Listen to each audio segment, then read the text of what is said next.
बरसों से विधायिका शोभाताई फडणवीस ने चंद्रपुर जिले के प्रदूषण को लेकर विधानसभा में इसका मुद्दा उठाया था, जिसे गंभीरता से लेते हुए राज्य के पर्यावरण मंत्री रामदास कदम ने चंद्रपुर जिले में आकस्मिक भेंट देकर सभी को चकित कर दिया। राज्य के पर्यावरण मंत्री रामदास कदम ने वित्त नियोजन वन मंत्री एवं पालक मंत्री सुधीर मुनगंटीवार के दारूबंदी निर्णय की जमकर सराहना की। साथ ही उनकी प्रशंसा में कहा कि ऐसा निर्णय प्रत्येक जिले के मंत्रियों ने लेने की जरूरत है। आखिर लोगों का जीवन मायने रखता है, महसूल नहीं। श्री सुधीर मुनगंटीवार के इस निर्णय पर उनका धन्यवाद अदा किया। आणि जसं मुनगंटीवारांनी या भागामध्ये पूर्ण भागामध्ये चंद्रपूर जिल्ह्यामध्ये दारूबंदी केली, तसेच दारूबंदी संबंध महाराष्ट्र झाली पाहिजे। प्रत्येक मंत्र्यानं आपापल्या जिल्ह्यामध्ये तशा पद्धतीने पावलं उचलली पाहिजेत। आणि शेवटी पैसा महसूल महत्त्वाचा नाही, लोकांचे संसार महत्त्वाचे आहेत। आपण जो प्रश्न विचारला दारूबंदीबाबत, मी पुन्हा एकदा चंद्रपूर जिल्ह्याच्या दारूबंदीबाबत पूर्णपणे स्वागत करतोय आणि मंत्री महोदय मुनगंटीवार यांना मनापासून धन्यवाद देतो। दारूचे जे मोठमोठे भट्टे असतात ते स्वतः मी उलटवल्यात। माझ्यासोबत 200 ते 500 महिला होत्या आणि माझ्या खेड मतदारसंघामध्ये कोकणामध्ये पूर्ण दारूबंदी केली।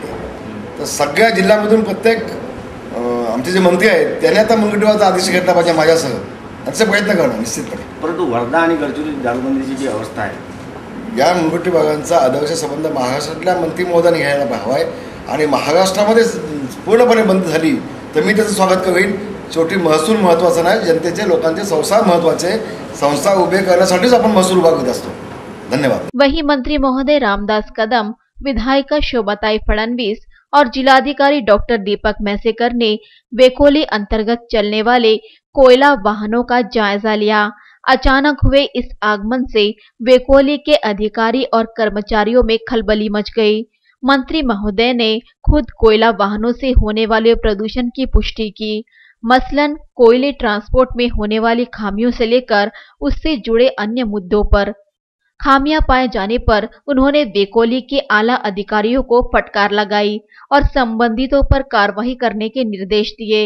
खरं तर शोभाताईने हा प्रश्न विचारला होता विधानसभेमध्ये आणि मोठ्या प्रमाणामध्ये इथं प्रदूषण होत आहे, कोळशाचं होत आहे। गाड्या मोकळ्या घेऊन जातात इथून, कोळसे आतमध्ये ओव्हरलेट भरून घेऊन जातात आणि वरती तात्पत्या नसतात, झाकण नसतं। अशा वेळची कंप्लेंट त्यांची विधानसभेमध्ये होती आणि मी त्यांना सांगितलं होतं मी स्वतः येईन, आपण स्वतः व्हिजिट देऊ म्हणून। मी त्याच शोभाताई माझ्यासोबत आहेत, जिल्हाधिकारी आहेत।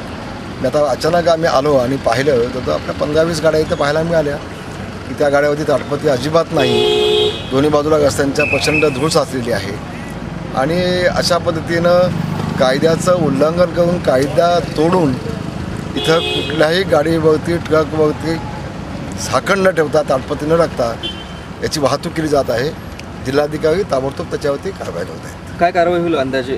नाही, कारवाई तर त्याचं सगळ्यांचं पुन्हा वजन करणार, पोलिसांना घेऊन जाणार, तिचा गुन्हा दाखल करणार। जे मालक असतील त्या सगळ्या मालकांच्यावरती गुन्हा दाखल होणार। अंदाजे किती गाड्यात पकडल्यात आता? 14-15 गाड्या पकडल्यात आपण। कंप्लेंट तर वर्षानुवर्ष आम्ही यांची करतोय आणि विशेष म्हणजे विधान परिषदेमध्ये मी जेव्हा लक्षवेधी टाकली होती प्रदूषणावर, त्यावेळेला मी त्यांना सांगितलं की जेव्हा जेव्हा आम्हाला सांगितलं जातं की हे आम्ही केलं, हे ताडपत्री टाकली, धूळ नाही आहे, ते सगळं सांगितलं जातं, प्रत्यक्षात काहीच होत नाही आहे। म्हणून मी साहेबांना म्हटलं, मंत्री महोदयांना, की साहेब तुम्ही एकदा येऊन बघा आणि येऊन बघून प्रत्यक्षात काय चालू आहे ते बघितलं तर तुमच्या लक्षात येईल।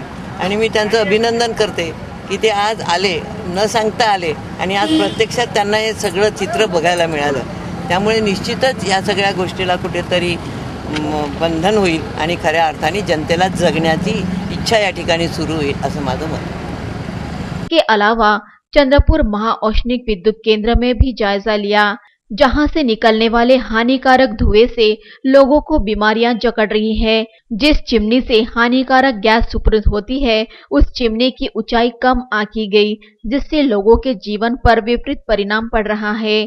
इस तरह मंत्री महोदय ने पर्यावरण के लिए घातक सभी मूल स्थानों पर जाकर जायजा लिया और पोल्यूशन एक्ट अनुसार जो जो कर पाए वह सभी कुछ कायदे के विपरीत जो हो रहा है उस पर कार्रवाई करने की बात कही।